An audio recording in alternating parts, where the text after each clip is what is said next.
Ça va, vous allez bien? Malgré, c'est vrai, ces nouvelles, et le monde qui ne donne pas forcément envie d'aller bien. Mais on a la joie du Seigneur dans nos cœurs. On est heureux de pouvoir avoir Jésus qui vit dans nos cœurs par le Saint-Esprit. Alléluia. Et c'est une joie d'être ensemble encore ce matin pour de célébrer son nom. Merci pour l'équipe de louanges qui nous a conduits dans ce temps. Merci au Seigneur d'être au milieu de nous. Alléluia. C'est une grâce. On ne réalise pas forcément toujours que c'est cette grâce qu'on a de savoir que le Seigneur siège au milieu des louanges de son peuple. Ça veut dire qu'il est au milieu de nous. Quand on élève, quand on loue son nom, alléluia. Alors quand le Seigneur est là, est présent au milieu de nous, tout devient possible. Amen. Amen. Je veux ce matin continuer et terminer sur ma série « Être disciple de Jésus ». Avec, vous savez, maintenant vous le connaissez par cœur, le verset que Jésus dit à ses disciples. Alors, qu'est-ce que Jésus dit à ses disciples? Vous connaissez. Ça fait 4 fois déjà qu'on le voit. Si quelqu'un veut être mon disciple, qu'il renonce à lui-même, dites-le bien fort, qu'il se charge et qu'il me suive. Alléluia. Vous vous rappelez qu'il y avait les 3 verbes importants, renoncer, porter sa croix, suivre Jésus. Suivre Jésus, c'était, comme je disais, cette notion d'être en mouvement, d'avancer. Mais suivre Jésus, c'est plus que juste marcher avec lui. C'est pas juste, on peut marcher avec quelqu'un et puis c'est tout. On fait que marcher comme ça, en fait, et on se parle pas et rien ne se passe. Mais suivre Jésus, c'est aussi être acteur, c'est être actif dans sa marche. C'est non seulement marcher avec Jésus, mais c'est aussi marcher pour Jésus. Alléluia. Marcher pour lui, vivre pour lui. Ça rappelle encore une fois la différence entre la foi croyance et la foi confiance. Marcher juste avec Jésus, c'est dire ouais, je crois en Jésus, donc je marche comme ça. Ça peut être cette notion de foi croyance, je crois en lui. Mais marcher pour Jésus, c'est la foi confiance. C'est faire confiance en Jésus quand je marche avec lui. C'est passer dans un autre mode, c'est-à-dire un mode actif. Et je voulais illustrer ce que je voulais partager ce matin. Ouais, ma marche avec Jésus, spectateur ou acteur. Et quand je prépare le message, je pensais à un match de foot ou un match de rugby ou un match de football américain. Vous savez, j'aime bien ça. J'ai joué au football américain, moi, pendant quelques années. Et si tu peux passer, voilà. Quand il y a un match, il y a celui qui regarde le match. Assis sur le banc, ou assis dans les gradins, ou assis comme vous, là. Celui qui est assis, ou il y a encore mieux, il y a celui qui est assis sur son canapé, bien sûr, avec sa bière et ses chips pour regarder le match, et qui, bien sûr, derrière sa télé, crie sur les joueurs qui pourraient mieux jouer, évidemment. Lui, il a des bons conseils à donner avec ses bières et ses chips. Donc, il pourrait mieux jouer quand même, ces joueurs-là. Alors, je dis ça en rigolant, mais moi, le premier... Des fois, quand je regarde le foot, je suis là, ou un match, je suis là m'énervé. Mais vas-y, mais fais... Bon, bref, il m'entend pas, ça sert à rien. Mais... Ça, c'est comme en voiture, en fait. Moi, je suis un gros énervé en voiture, mais ma chère épouse me rappelle souvent, tu sais, ça sert à rien, il t'entend pas. L'autre dans la voiture. Donc. Il dit, par contre, nous, on t'entend dans la voiture et c'est pas agréable. Bon, voilà. En tout cas, voilà, il y a tous ces cas de figure. Et bien sûr, il y a celui qui est sur le terrain. Il y a celui qui est sur le terrain, qui joue le match. Il y a celui qui marque des buts, qui marque des essais au rugby, des touchdowns. Au football américain, je vous ai mis une belle image là-haut. Voilà. Il y a celui qui est sur le terrain pour remporter la victoire, pour soulever la coupe. Ça, c'est l'image suivante. Voilà. Pour pouvoir... Avec cette phrase importante, pour pouvoir soulever la coupe, il faut avoir été dans l'équipe. Eh oui. Tu ne peux pas la soulever sinon. Alors pourquoi je parle de sport? C'est une image, parce que vous savez, de très nombreuses personnes ont suivi Jésus, lors de son ministère terrestre. Des gens de tous âges, de toutes conditions sociales, de toutes conditions physiques même. Il y avait des enfants, des adultes, des anciens, des personnes âgées. Il y avait des pauvres, il y avait des riches, il y avait des gens malades, il y avait des gens bien portants. Tout un tas de personnes ont suivi Jésus. Mais quand est-ce que cette foule s'est mise à suivre Jésus ? Est-ce que c'est lors de ses 30 premières années de vie, lorsqu'il était charpentier ? Ah ouais, c'était un super charpentier. Ah vraiment, la foule le suivait parce qu'il construisait vraiment des charpentes extraordinaires. Non. Dans ses 30 premières années de vie, personne ne suivait Jésus.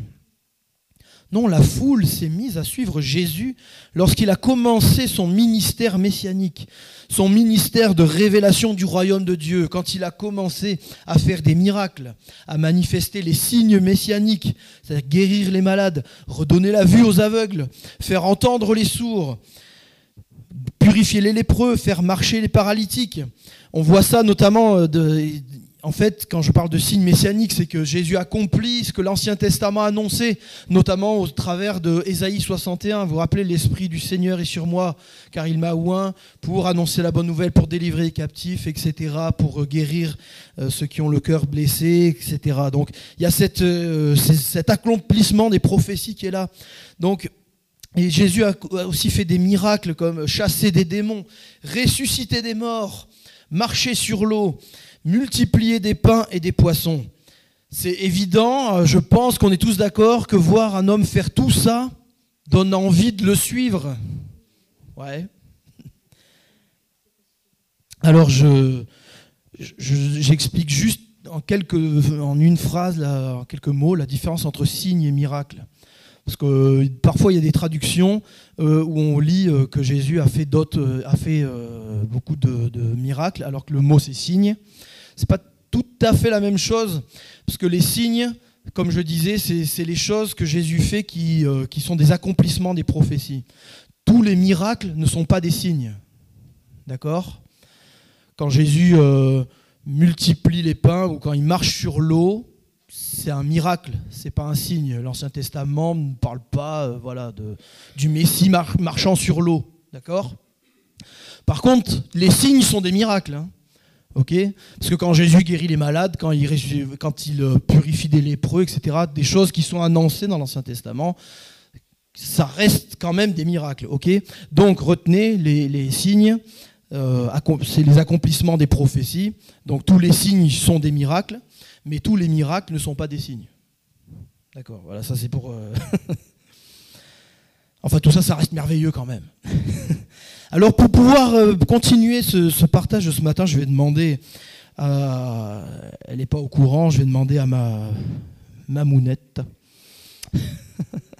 à ma chère maman, de bien vouloir venir lire. Tu as ta Bible, c'est bon. On va lire ensemble un passage dans Jean chapitre 6.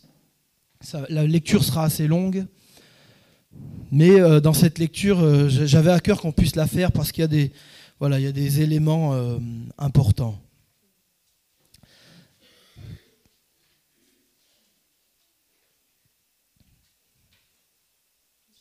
Alors, chapitre 6, versets 22 à 69. Le lendemain, ceux qui étaient restés sur l'autre rive se rendirent compte qu'il n'y avait eu là qu'un seul bateau et que Jésus n'avait pas accompagné ses disciples. Ceux-ci étaient repartis seuls. Entre-temps, d'autres bateaux étaient arrivés de Tibériade, près de l'endroit où toute cette foule avait été nourrie, après que le Seigneur eut remercié Dieu. Quand les gens virent que Jésus n'était pas là, et ses disciples non plus, ils montèrent dans ces bateaux pour aller à Capernaum à la recherche de Jésus. Ils le trouvèrent de l'autre côté du lac et lui demandèrent « Maître, quand es-tu venu ici ?»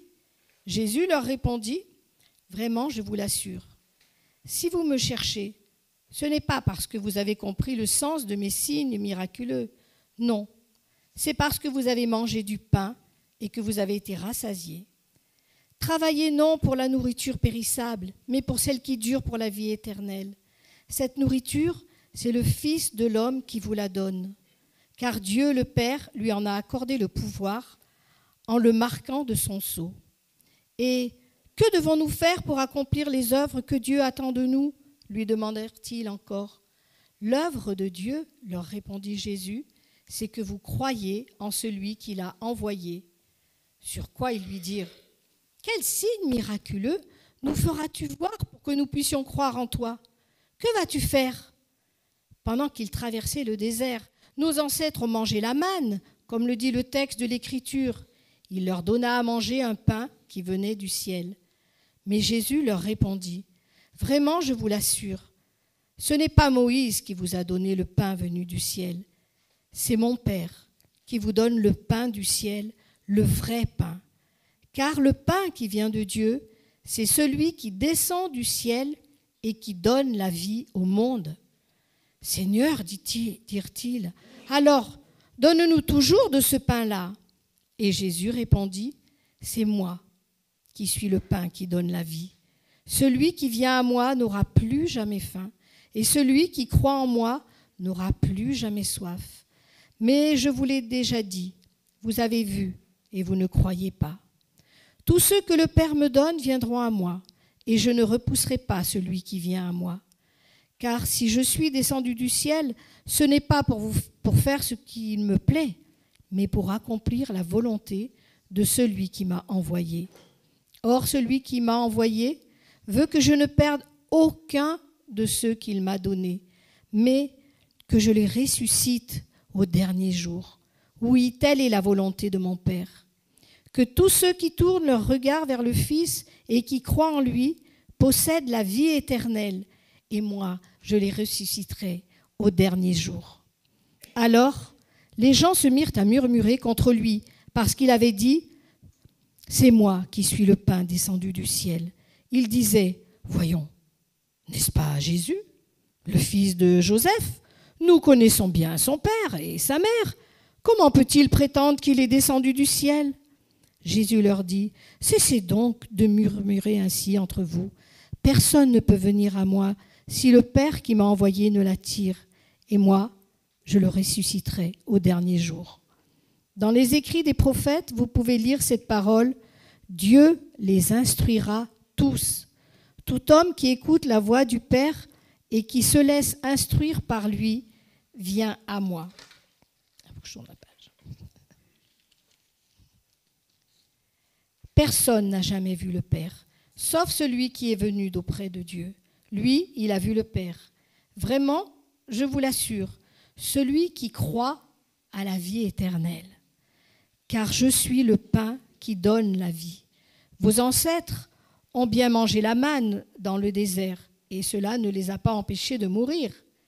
Mais c'est ici le pain qui descend du ciel. Celui qui en mange ne mourra pas. C'est moi qui suis le pain vivant descendu du ciel. Si quelqu'un mange de ce pain-là, il vivra éternellement. Le pain que je donnerai pour que le monde vive, c'est mon propre corps. » À ces mots, les Juifs se mirent à discuter vivement entre eux, disant « Comment cet homme pourrait-il nous donner son corps à manger ?» Alors Jésus leur dit « Oui, vraiment, je vous l'assure. Si vous ne mangez pas la chair du Fils de l'homme, et si vous ne buvez pas son sang, vous n'aurez point la vie en vous. Celui qui se nourrit de ma chair et qui boit mon sang a la vie éternelle, et moi, je le ressusciterai au dernier jour. Car ma chair est vraiment une nourriture, et mon sang vraiment un breuvage. Celui qui mange ma chair et boit mon sang demeure en moi, et moi je demeure en lui. Le Père qui m'a envoyé a la vie en lui-même, et c'est lui qui me fait vivre. Ainsi, celui qui se nourrit de moi vivra lui aussi par moi. C'est ici le pain, descendu du ciel. Il n'est pas comme celui que vos ancêtres ont mangé. Eux, ils sont morts. Mais celui qui mange ce pain vivra pour toujours. Voilà ce que déclara Jésus lorsqu'il enseigna dans la synagogue de Capernaum. Après l'avoir entendu, plusieurs de ses disciples dirent « Ce langage est bien difficile à accepter. Qui peut continuer à l'écouter ?» Jésus savait fort bien quel murmure ces paroles avaient soulevé parmi eux. C'est pourquoi il leur dit Cela vous choque-t-il? Et si vous voyez le Fils de l'homme remonter là où il était auparavant? C'est l'Esprit qui donne la vie. L'homme n'aboutit à rien par lui-même. Les paroles que je vous ai dites sont esprit et vie. Hélas, il y en a parmi vous qui ne croient pas. En effet, dès le début, Jésus savait quels étaient ceux qui ne croyaient pas et qui était celui qui allait le trahir. Aussi, ajouta-t-il, c'est bien pour cela que je vous ai dit, personne ne peut venir à moi si cela ne lui est accordé par le Père. À partir de ce moment-là, beaucoup de ses disciples l'abandonnèrent et cessèrent de l'accompagner. Alors Jésus, se tournant vers les 12, leur demanda, « Et vous, ne voulez-vous pas aussi partir ?» Mais Simon-Pierre répondit, « Seigneur, vers qui irions-nous? Tu as les paroles de la vie éternelle. Nous avons mis toute notre confiance en toi et nous savons que tu es le Saint envoyé de Dieu. » Amen. C'est un passage fort et compliqué, fort compliqué parfois. Il a été fort compliqué pour ceux qui l'ont entendu. Et Jésus l'a dit à un moment donné, en parlant des choses qui étaient esprit et vie. Bien sûr, Jésus n'était pas en train de dire vous allez manger vraiment, je vais me couper un bras et puis vous allez le manger. Jésus était en train de parler de quelque chose de spirituel. Mais on voit dans ce discours quelque chose d'important qui s'est passé. La question, en fait, au travers de ce passage et de ce partage que j'ai avec vous ce matin, la question que je pose ici est très importante. Pourquoi je suis Jésus ? Je suis du verbe suivre, hein, pas du verbe être. Pourquoi je suis Jésus ? Ce qui peut amener, bien sûr, d'autres questions en lien. Est-ce que je suis intéressé par la bénédiction ou par le Dieu de la bénédiction ? Est-ce que je sers Dieu ou est-ce que je me sers de Dieu ? Etc. Il y a plein de questions comme ça qui peuvent venir, mais on va rester sur notre question. Pourquoi je suis Jésus ? Et finalement, notre question aujourd'hui, elle est celle-là. Est-ce que je suis spectateur ou acteur dans ma marche de disciple avec Jésus ? Et si je ne suis que spectateur, suis-je vraiment un disciple ? La première chose, je vais parler du spectateur. Il faudrait revenir au point 1. Le spectateur, on l'a vu avec les images du match, le spectateur est assis, il est passif. Dans l'image de ce spectateur, il y a la foule, et dans cette foule, il y a aussi les religieux. Le mot spectateur, il vient du latin spectator, qui veut dire qui a l'habitude de regarder. Voilà. Qui vient lui-même du verbe spectare, qui veut dire regarder, observer, considérer. Donc il est juste question en fait d'être là et de regarder ce qui se passe.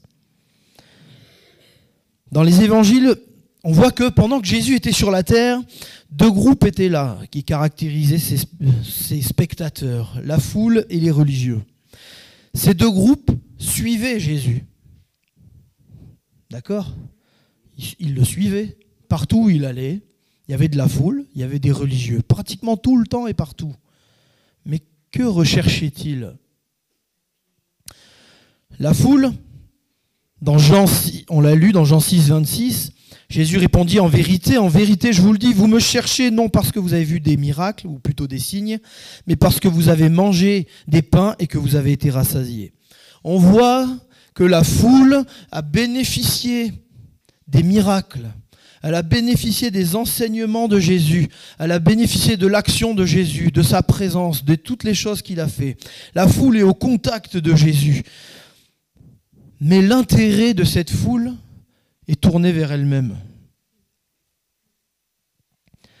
Et ça me fait penser à ce qu'on appelle les sympathisants de l'Église, ou des personnes totalement immatures dans la foi, qui n'ont pas compris que la foi, la vraie, la marche avec Jésus, la vraie, va bien plus loin que d'être tourné vers soi et de dire « Seigneur, bénis-moi, secours-moi, prends soin de moi, occupe-toi de moi, et moi, et moi, et moi. » Voilà. J'ai mis cette phrase importante. Jésus ne recherche pas des gens qui vont le suivre juste pour ce qu'il fait ou pourra faire pour eux.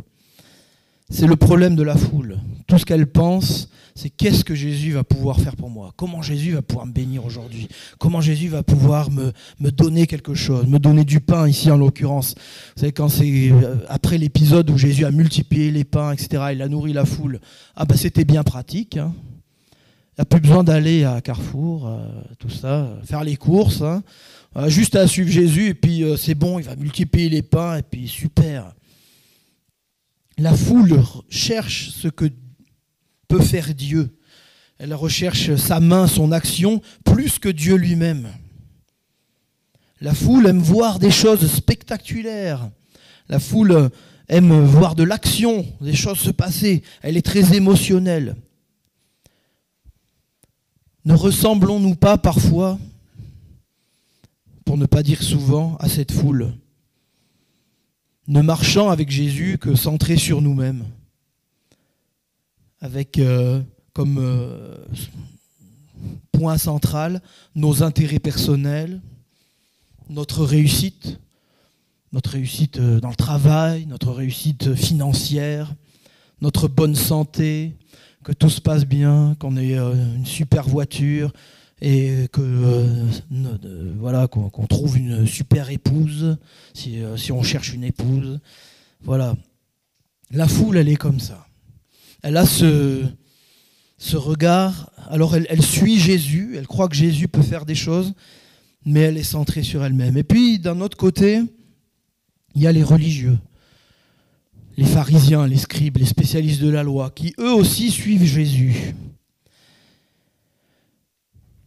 Mais les religieux croyaient tout savoir. Et ils croyaient tout savoir mieux que tout le monde d'ailleurs. Ils se donnaient, donnaient des leçons aux autres de comment il fallait se comporter, de comment il fallait vivre. Eux savaient mettre la pression. Hein, dès qu'il y avait un cheveu qui dépasse, là, ça va pas là. Attention. Ils se croyaient meilleurs, au-dessus des autres. D'ailleurs, le mot pharisien, ça vient on pense que ça vient d'une notion de séparer en fait. Ceux qui sont séparés du reste du monde, ceux qui se voient un peu comme des élus, qui sont très saints et intouchables, et eux sont capables de dire aux autres comment ils doivent faire. Et puis, les religieux cherchaient à coincer Jésus, et ses disciples aussi parfois. Dans Luc 20, chapitre 20, versets 18 et 19, normalement ça doit être après, ou pas. Non, ça y est, peut-être pas. C'est écrit, les principaux sacrificateurs et les scribes cherchèrent à porter la main sur lui, Jésus, donc à l'heure même, mais ils craignirent le peuple. Ils avaient compris que c'était pour eux que Jésus avait dit cette parabole. Ils se mirent à surveiller Jésus. Et ils envoyèrent des espions qui se donnaient l'allure d'être de bonne foi pour le prendre à l'une de ses paroles et le livrer au magistrat et à l'autorité du gouverneur. Voilà. Pourquoi les religieux suivaient Jésus ? Ils cherchaient la faille, le mot de travers. Pourquoi ils cherchaient ils suivaient Jésus et ses disciples aussi. Et même à un moment donné, ils vont trouver une occasion. Vous vous souvenez, quand les disciples vont passer dans un champ de blé et ramasser des grains pour manger. Ah, ça y est, oh là là, ils ont trouvé le truc. Ah, c'est pas permis de ramasser du blé pendant le Shabbat. Voilà. Ils cherchaient la faille, le mot de travers. Ils étaient dans l'incrédulité face à Jésus. Ils étaient dans le jugement, la critique, la médisance et même le blasphème. Même s'ils pensaient que non. Eux pensaient que c'était Jésus qui blasphémait en s'appelant fils de Dieu, etc. Voilà l'attitude dans laquelle on voit les religieux. C'est cette attitude de se sentir supérieur, orgueilleux, de rechercher chez l'autre ce qui ne va pas, essayer surtout de le corriger. Et puis de sombrer bien sûr dans la critique, dans la médisance, il n'y a rien qui va, et un tel machin, et le pasteur est ceci, le pasteur aujourd'hui il est mal habillé, c'est n'importe quoi, il faut qu'il ait un costard, une cravate, puis ceci et cela. Voilà l'attitude des religieux, et cela peut peut-être nous parler, ou pas, à vous de voir. Je vous laisse ça. Peut-être que parfois on peut se reconnaître dans ce type d'attitude, ou pas. Si vous ne vous reconnaissez pas dans ce que je viens de dire, tant mieux, gloire à Dieu, alléluia. Mais bon. Conclusion de ça, de ce point, le spectateur regarde. Le spectateur commente. Le spectateur critique. Ce qui nous amène sur le terrain de la médisance. En fait, au final, on peut dire le spectateur n'est pas dans l'équipe, en fait.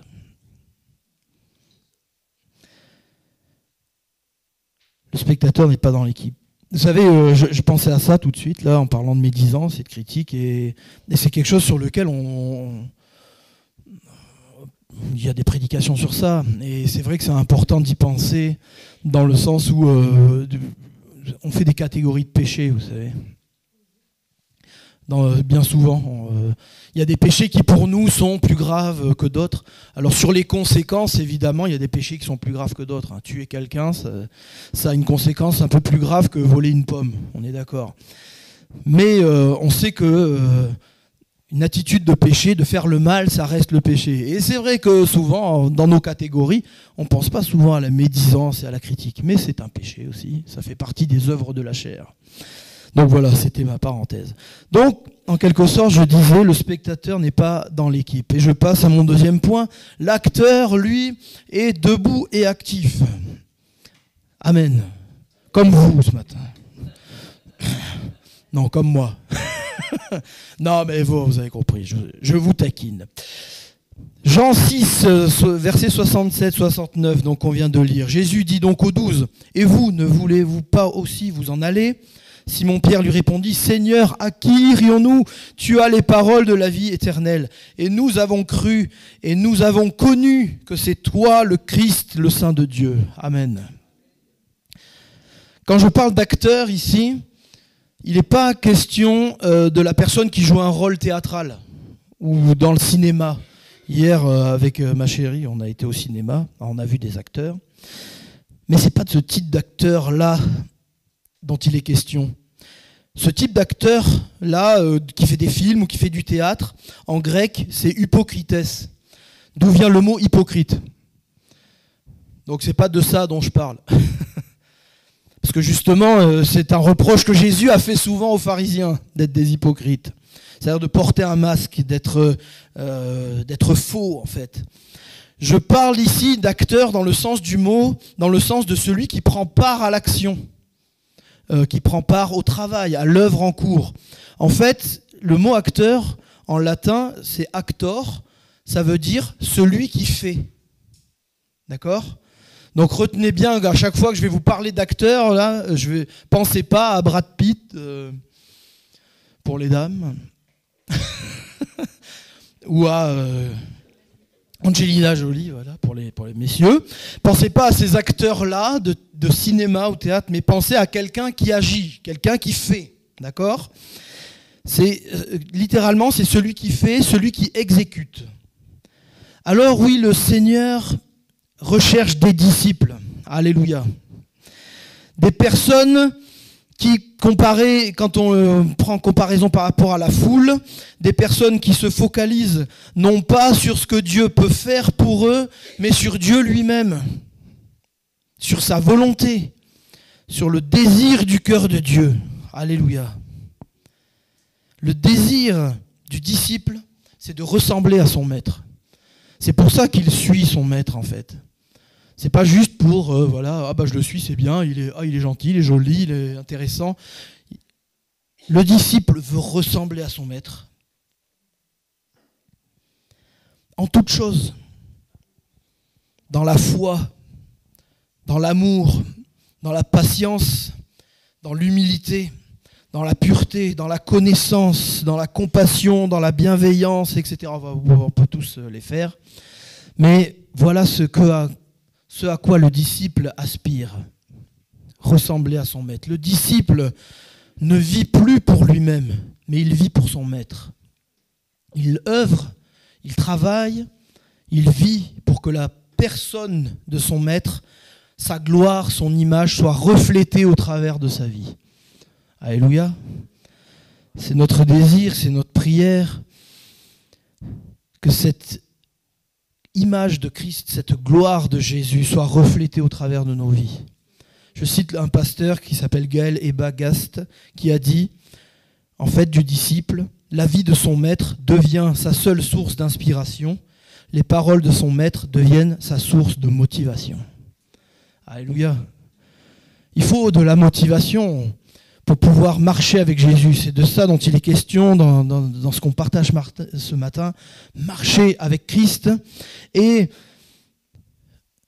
il y a cette marche, en fait, elle est comparée aussi à une course. Vous savez, le disciple, en fait, court la bonne course. C'est Paul qui emploiera l'image de la course, de cette marche avec le Seigneur comme une course. Alors bon, ça c'est une autre prédication à faire, mais je vous dis quand même que c'est une prédication que j'avais déjà faite il y a des années, où j'expliquais que parfois, il ne faut pas se laisser avoir par le mot course, parce que quand on entend course, on se dit faut courir, il faut tracer, faut aller vite. En fait, c'est pas là le problème. La course, c'est chacun à sa vitesse, mais l'important, c'est d'arriver au bout. Voilà, et d'arriver vainqueur. Et Paul va dire, dans Philippiens 3,14, il va dire « Je cours vers le but ». Dans 1 Corinthiens 9, 24, il va dire « Courez de manière à remporter le prix ». Alors, je vais demander à Ézéchiel de venir. Alors, Francis, il va falloir que tu bouges la caméra, je pense. Pour vous montrer l'importance de ce qu'on est en train de dire. Alors derrière, vous aurez peut-être du mal à voir. Ézéchiel, tu vas t'asseoir par terre.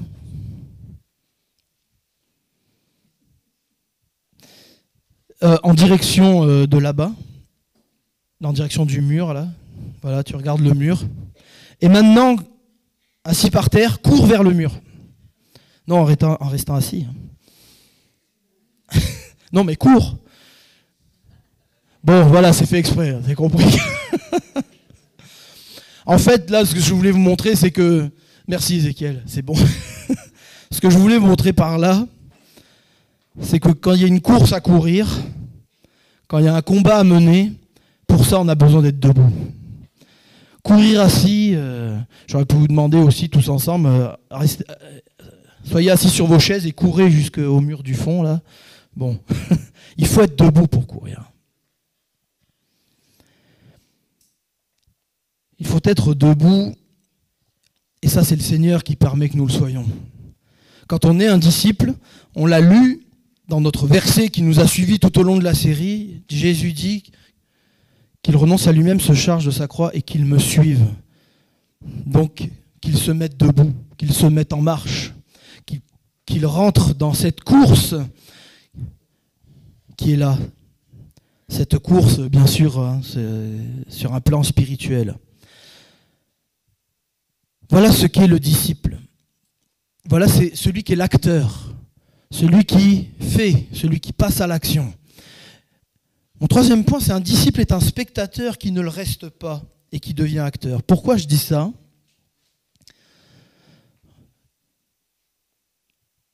Jésus n'a pas en fait seulement montré l'exemple et enseigné ses disciples. Dans ce que je dis, en fait, c'est que oui, forcément, il y a un moment, on est spectateur. Enfin, on voit ce que le maître fait. On regarde le maître, on l'observe. Et ensuite, les disciples sont aussi devenus acteurs. Jésus, il n'a pas juste montré l'exemple, il a aussi envoyé les disciples proclamer la bonne nouvelle du royaume. Et là, vous avez une série de versets que je vous ai mis. Dans Matthieu 10, Jésus a placé 12 disciples, leur donna le pouvoir de chasser les esprits impurs, de guérir toute maladie et toute infirmité. Dans Marc 6, verset 7, Il appela les 12, se mit à les envoyer 2 à 2, en leur donnant pouvoir sur les esprits impurs. Dans Luc chapitre 10, après cela, le Seigneur en désigna encore 70 autres et les envoya devant lui 2 à 2 dans toute ville ou tout endroit où lui-même devait aller. Il leur disait, la moisson est grande, mais il y a peu d'ouvriers. Priez donc le Seigneur de la moisson d'envoyer des ouvriers dans sa moisson.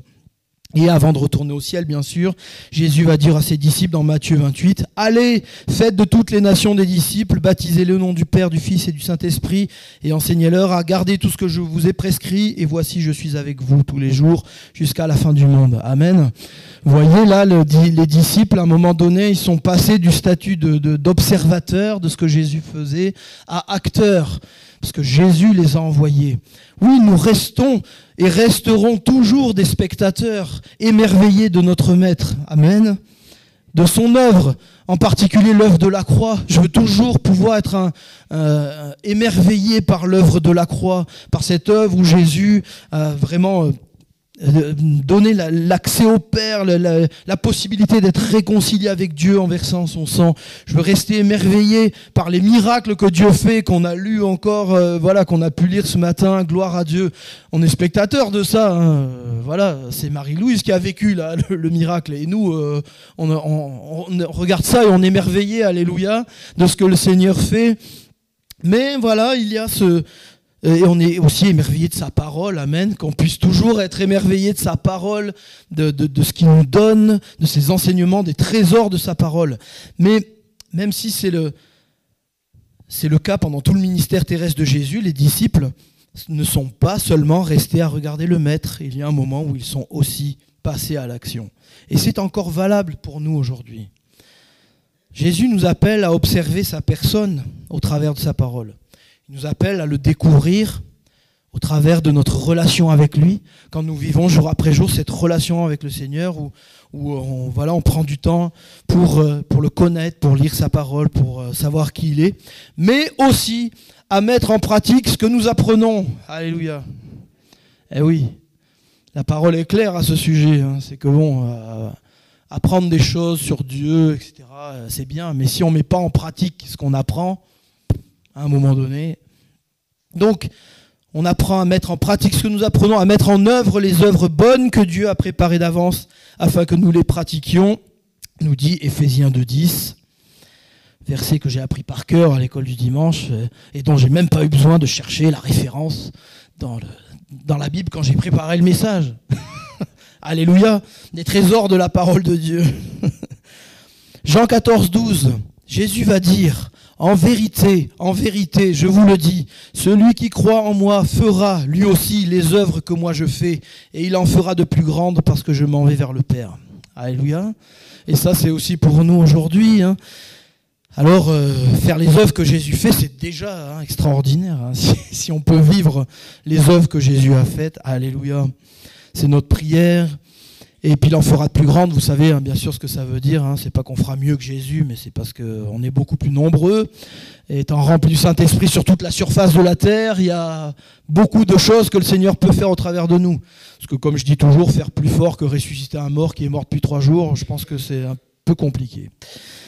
Donc, mais gloire à Dieu, il nous permet, et on le veut, on prie pour ça, on veut vivre ces choses, amen, que le Seigneur a faites, qu'il veut aussi pouvoir faire au travers de nous. Alléluia.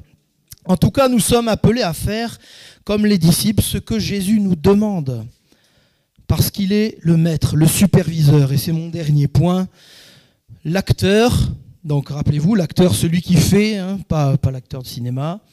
L'acteur a un superviseur. Un superviseur, c'est une personne responsable d'un lieu de travail qui a autorité sur un travailleur ou une autre personne.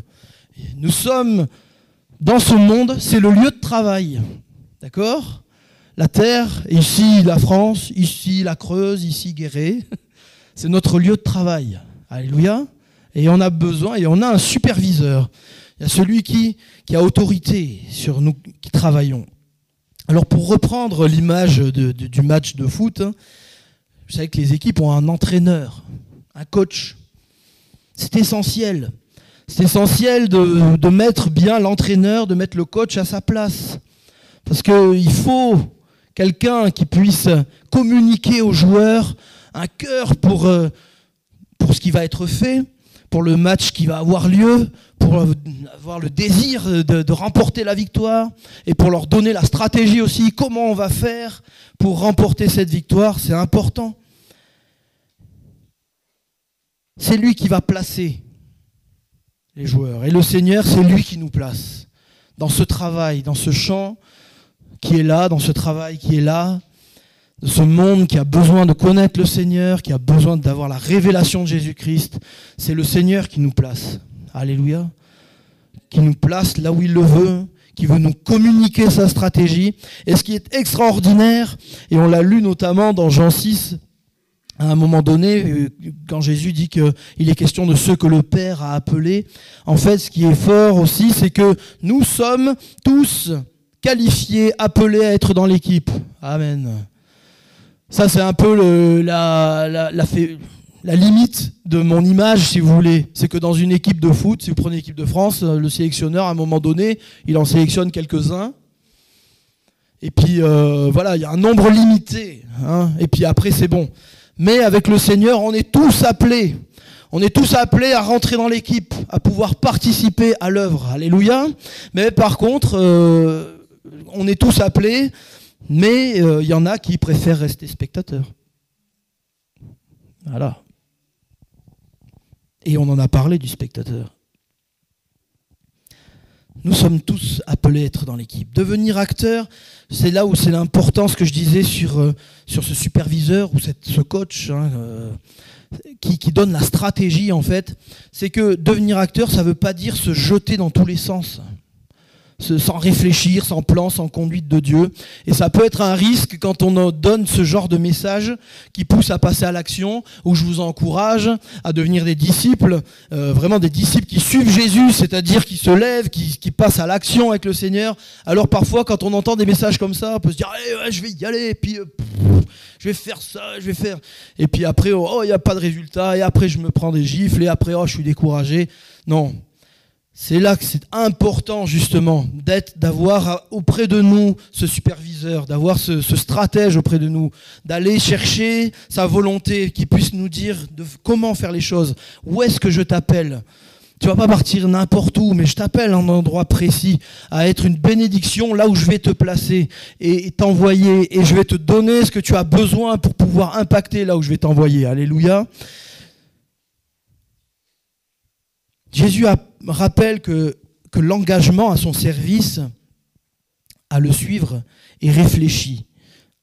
Il le rappelle notamment dans Luc, chapitre 14. Voilà. De grandes foules faisaient route avec Jésus. On est encore sur la foule qui suit Jésus. Il se retourna et leur dit, si quelqu'un vient à moi et s'il ne hait pas son père, sa mère, ses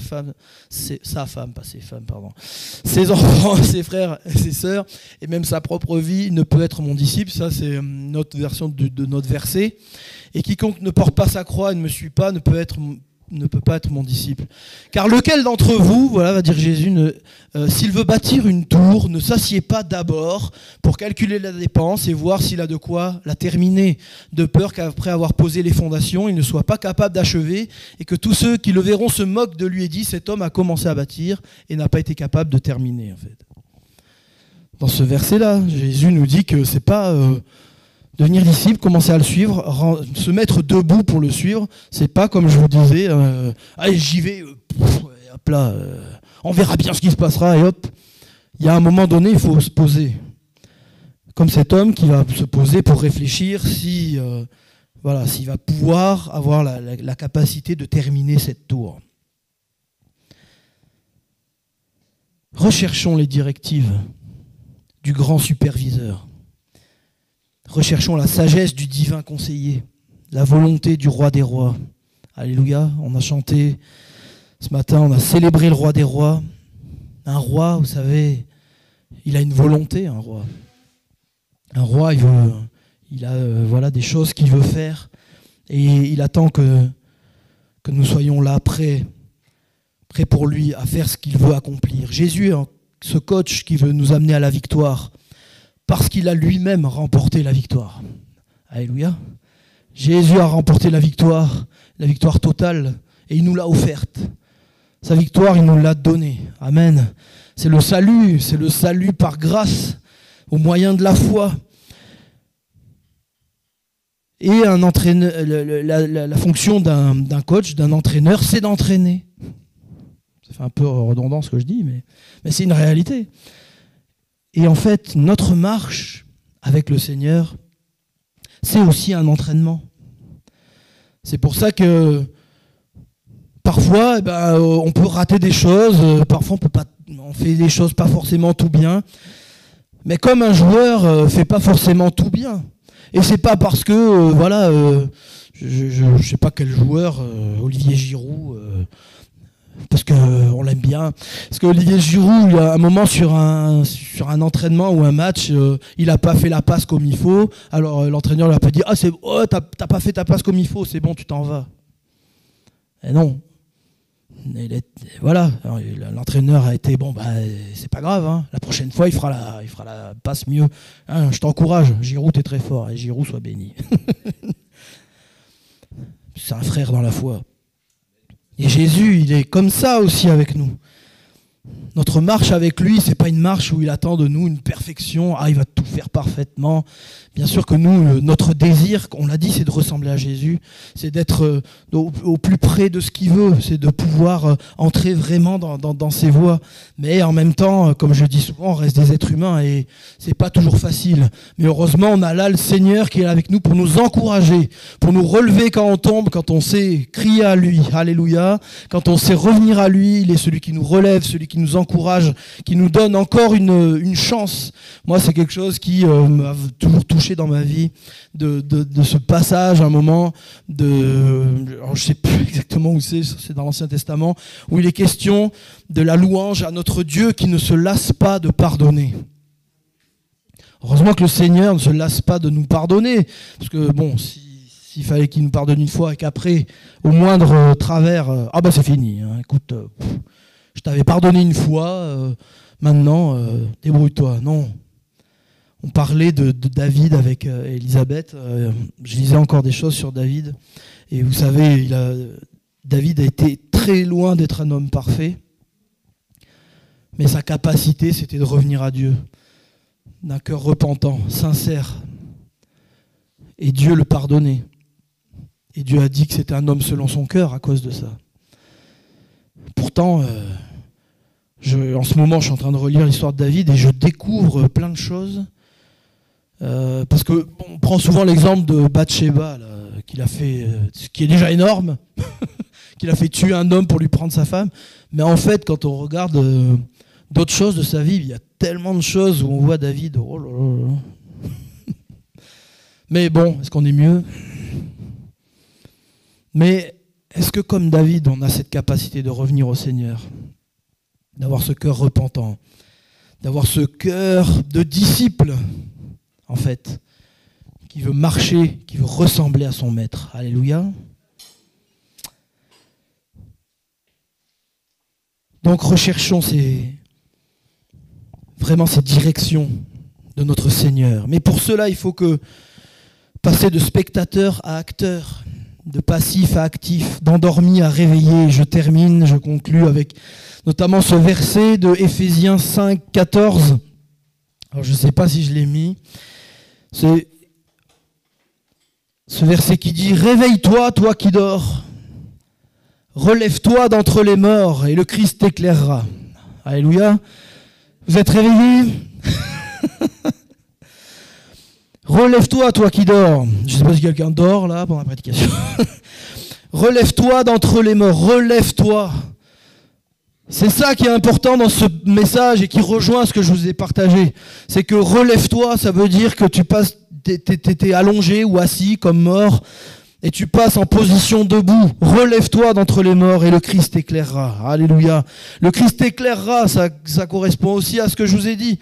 Il va te donner, il va mettre la lumière sur ce que tu dois faire, sur là où tu dois aller, sur ce qui doit changer, sur l'endroit où il veut t'envoyer. Le vrai disciple ne reste pas à marcher avec Jésus pour ses bénédictions, ses miracles, etc., pour le confort matériel, la nourriture. Il marche avec Jésus parce qu'il aime Jésus et qu'il a fait de lui le centre de sa vie, qu'il a fait de lui son maître. Alléluia. Il marche avec lui quoi qu'il en coûte, quoi qu'il se passe, Ça, c'est le vrai disciple. Il marche avec son maître pour le servir, lui obéir, accomplir sa volonté. Et ce qui est extraordinaire, et je pensais à ça, je l'ai noté tout à l'heure pendant la louange, c'est que quand on marche avec Jésus, on peut se dire ah oui, bah alors ça va être compliqué parce que voilà, au marché, il va y avoir des épreuves, il va y avoir de l'opposition, il va y avoir ceci, cela, et je vais être fatigué, je vais être atteint, je vais être épuisé. Mais la parole de Dieu nous rappelle dans un psaume que le Seigneur renouvelle les forces pendant la marche. Alléluia. Qu'on puisse saisir vraiment cette parole, parce que le Seigneur renouvelle nos forces pendant la marche. Pendant la marche. Si on s'arrête, bon, ce que je dis, ça, c'est pas pour juger qui que ce soit. Hein. Il peut y avoir des épreuves dans la vie qui fait qu'à un moment donné, on s'est senti comme arrêté. Mais je crois que le Seigneur a la capacité, comme il a ressuscité les morts, il a la capacité à quelqu'un qui a vécu quelque chose vraiment de terrible, de venir et de lui dire « Réveille-toi, toi qui dors, relève-toi d'entre les morts et je vais t'éclairer. » Alléluia. Amen. Devenir acteur dans notre marche avec Jésus peut passer par des choses très variées et même très simples. Dans la Bible, on a des exemples. Les femmes qui s'occupaient de Jésus et des disciples. On n'en parle pas beaucoup, mais elles étaient là, et heureusement qu'elles étaient là. Elles étaient debout. Elles étaient, elles aussi, en fait, des disciples. Elles étaient debout au service, en fait, dans ce à quoi Dieu les appelait, de s'occuper, de nourrir Jésus, de nourrir les disciples pour qu'eux puissent faire le travail d'annoncer l'évangile.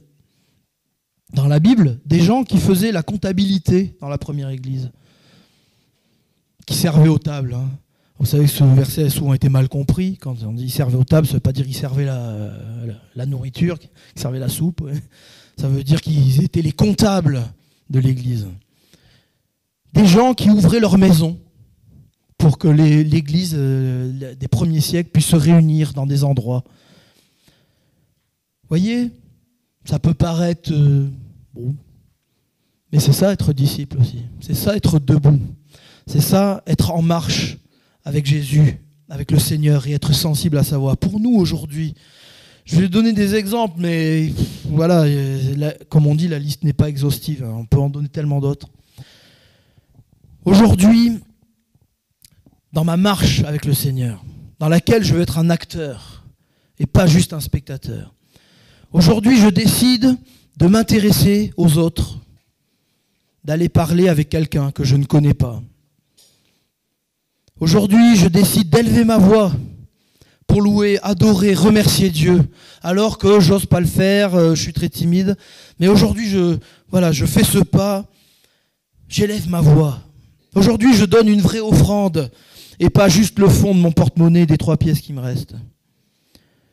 Pour les plus jeunes, et pas que aujourd'hui, et pas qu'aujourd'hui, je décide d'exprimer de la gratitude envers mes parents. Alléluia. Mais tous les parents disent Amen.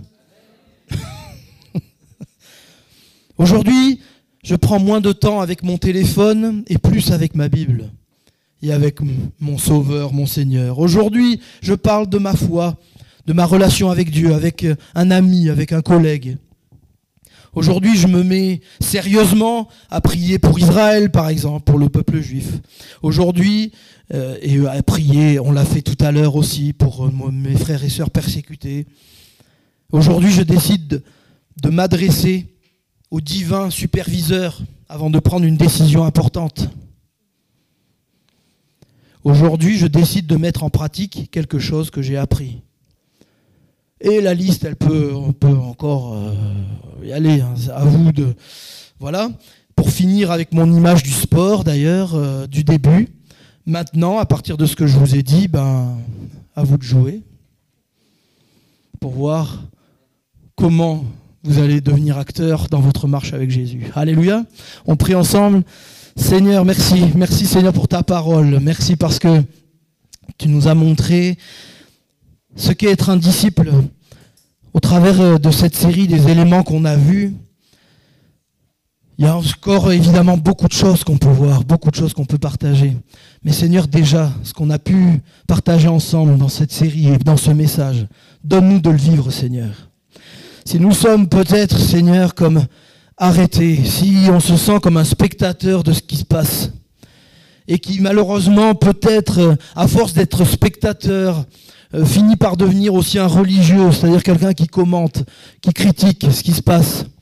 Seigneur, tu viens à notre secours, pardonne-nous et donne-nous, Seigneur, de vivre cette parole qui nous dit « Réveille-toi, toi qui dors, relève-toi d'entre les morts et le Christ éclairera. » Donne-nous, Seigneur, de pouvoir être debout, de pouvoir marcher vraiment dans les plans, dans les chemins, le chemin que tu as tracé pour nous. Merci parce que tu marches avec nous sur ce chemin. Tu l'as dit, on l'a lu, Seigneur. Tu as dit aux disciples, je suis avec vous tous les jours jusqu'à la fin du monde. Quelle grâce on a, Seigneur, de savoir que tu es avec nous, que tu marches avec nous, que tu vis en nous, que tu veux nous conduire, Seigneur, que tu veux nous conduire dans les chemins que tu as prévus. Donne-nous, Seigneur, d'être des acteurs dans le sens de ceux qui font, Seigneur, avec toi. Pas qui font qu'en partant dans tous les sens selon notre propre intelligence, mais qui font, Seigneur, comme toi tu le veux, qui allons là où tu le veux, qui disons ce que tu veux que nous disions. Seigneur, viens remplir nos vies. On l'a partagé aussi ce matin. On veut te ressembler, Seigneur. Que ta gloire, Seigneur, que ta personne soit visible au travers de nos vies. C'est notre prière, Seigneur. Il y a un monde qui a besoin de toi. Il y a un monde autour de nous et proche de nous qui a besoin de ta grâce, qui a besoin qu'il y ait des vrais disciples qui se lèvent, qui se mettent en marche pour porter l'amour de Christ. Seigneur, tu nous donnes de le faire avec les capacités que tu nous donnes. On n'est pas tous appelés à faire la même chose. Alors tu nous gardes aussi de vouloir faire quelque chose auquel tu ne nous appelles pas. Mais Seigneur, d'être là où tu veux que nous soyons. Que nous ne soyons pas, Seigneur, de cette foule qui reste là juste à dire « Donne-moi, donne-moi, bénis-moi, donne-moi ci, donne-moi ça ». Mais Seigneur, que nous soyons plutôt dans l'effet inverse. Seigneur, qu'est-ce que tu veux ? Seigneur, toi, qu'est-ce que tu veux ? Qu'est-ce que tu veux de moi ? Qu'est-ce que tu veux que je fasse ? Comment je peux te servir, Seigneur ? Comment je peux bénir mon frère, ma sœur ? Comment je peux bénir ce monde qui ne te connaît pas ? Seigneur Jésus, viens encore, Seigneur, saisir nos vies par ton esprit ce matin et réveiller nos cœurs, Seigneur, pour toi, pour l'avancement de ton œuvre, pour ton royaume, Seigneur Jésus. Et en tout, Seigneur, en tout moment et en toutes circonstances, sois glorifié. Et Seigneur, tous ensemble, on dit Amen.